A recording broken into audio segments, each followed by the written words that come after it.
I want you to picture something with me. It's 3 o'clock in the morning. You're sitting on the floor of your bathroom. The door is locked. Your hands are shaking. Your phone is sitting on the counter. And there are 7 missed calls from your mom. You don't pick up. Because honestly, you don't see a reason to. That was me. 4 years ago, I was a 27-year-old man who had everything the world told me I needed to be happy. A good job, an apartment in Dallas, a girlfriend who actually loved me. And I was the most broken I had ever been in my entire life.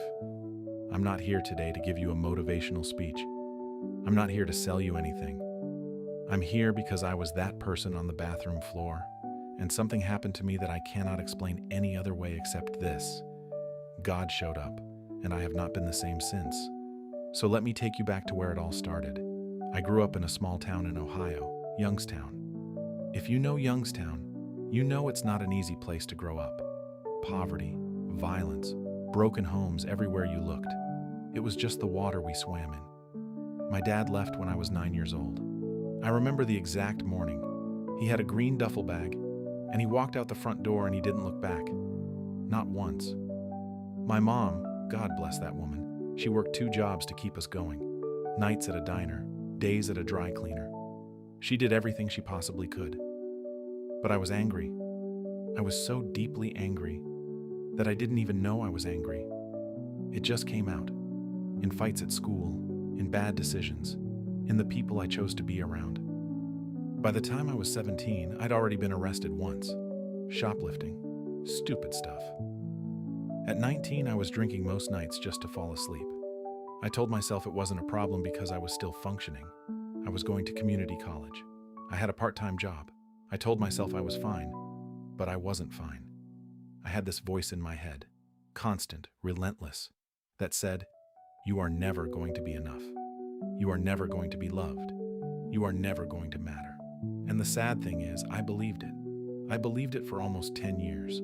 Fast forward to age 27. I'd worked hard, genuinely worked hard, and on paper my life looked decent. I was a marketing coordinator in Dallas. Nice apartment in Oak Lawn. I was dating a woman named Carla.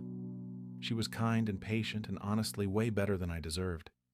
But I had carried all that old pain with me, like luggage I never unpacked. And it was getting heavier. The drinking got worse. I started pulling away from Carla. I was missing work. I had this weight on my chest every single morning when I woke up that I could not explain and I could not shake. Doctors called it depression. My friends called it stress. I just called it life. One night in October, I remember it was raining hard outside. Carla sat down across from me at the kitchen table and said, "I love you, but I cannot keep watching you disappear." She left 2 weeks later. I didn't blame her. I didn't even fight for her. Because honestly, part of me felt like she had finally just done what I always knew everyone was going to do eventually. Leave. That's when things got really dark. I stopped going to work. I stopped answering my phone. I just existed, barely. And that night I told you about at the very beginning, I was on the bathroom floor. No pills, no weapon, I want to be clear about that. But I was at the absolute end of myself. And I said something out loud, into the silence of that empty apartment. I said, "If you're real, if anybody is up there, I need you right now, because I have nothing left." I don't know what I expected. Lightning? Some kind of sign? An angel walking through the wall? What happened was quieter than any of that, and it was more real than anything I had ever felt. The only way I know how to describe it, and I know how this sounds, is that it felt like someone placed a warm hand right in the center of my chest, right where that weight had been sitting for years. And this peace came over me. Not excitement, not happiness, just peace. Like someone turned the volume down on the war that had been raging inside my head my entire life. I sat there for a long time, and then I got up, washed my face, and I called my mom. She answered on the second ring. It was almost 4 in the morning. She answered like she had been awake the whole time, because she had been. She told me later she'd been praying for me every single night for 3 years. 3 years of prayers I didn't know about. 3 years of a mother on her knees asking God to reach her son. He heard her. I started going to a church that next Sunday, not because I had everything figured out, not because I was suddenly a different person. I went because I had nothing to lose. And that pastor, Pastor David, this quiet, soft-spoken man from Mississippi, he said something in his very first sermon that I had never heard before in my life. He said, God doesn't wait for you to clean yourself up before He loves you. He loves you in the mess. He comes to you in the mess. I started crying right there in the middle of that sermon. A 27-year-old man crying in a church pew, and I didn't even care who was watching, because for the first time in my life, I felt like somebody actually saw me. Not the version I performed for the world, not the guy who had it together. Me, the broken one, the angry kid from Youngstown who never once felt like he was enough. God saw that guy, and He came anyway. Now I'm not going to stand up here and tell you everything changed overnight, because it didn't.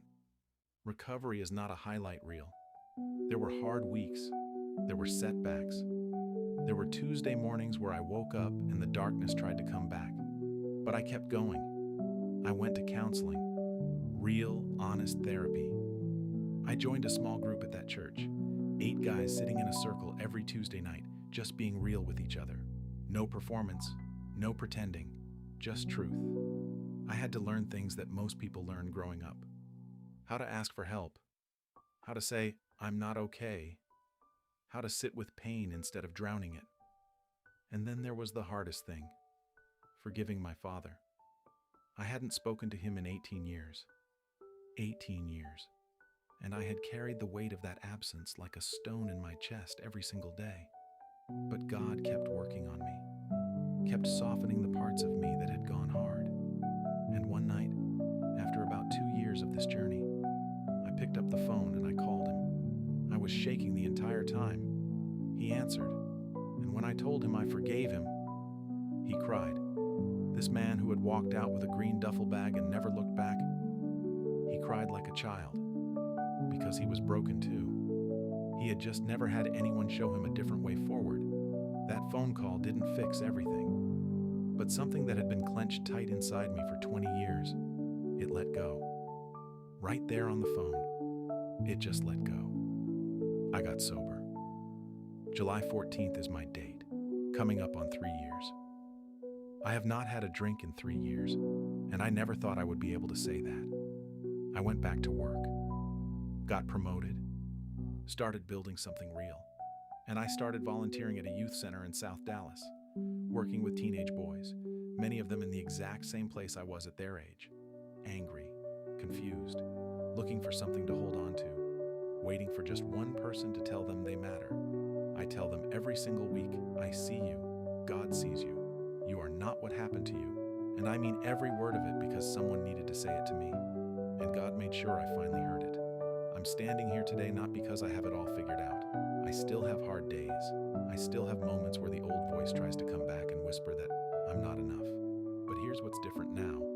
I know whose voice to listen to. If you are in this room today and you are holding something heavy, a broken relationship, an addiction, a secret you've never told anyone, a past you're ashamed of, a pain that has been with you so long you've forgotten what it felt like to not carry it, I need you to hear me. You are not too far gone. I was on a bathroom floor at 3 a.m. with nothing left, and God met me there. Not when I had it together. Not when I had cleaned myself up and gotten my act straight. There, in the mess, on the floor. That is the God I know. He doesn't ask you to be perfect. He doesn't ask you to have the right words. He just asks you to be honest, to open your hands and say, I need you. That is where it starts. That is exactly where it started for me. And if He did it for a broken, angry kid from Youngstown, Ohio, He can do it for you. Thank you.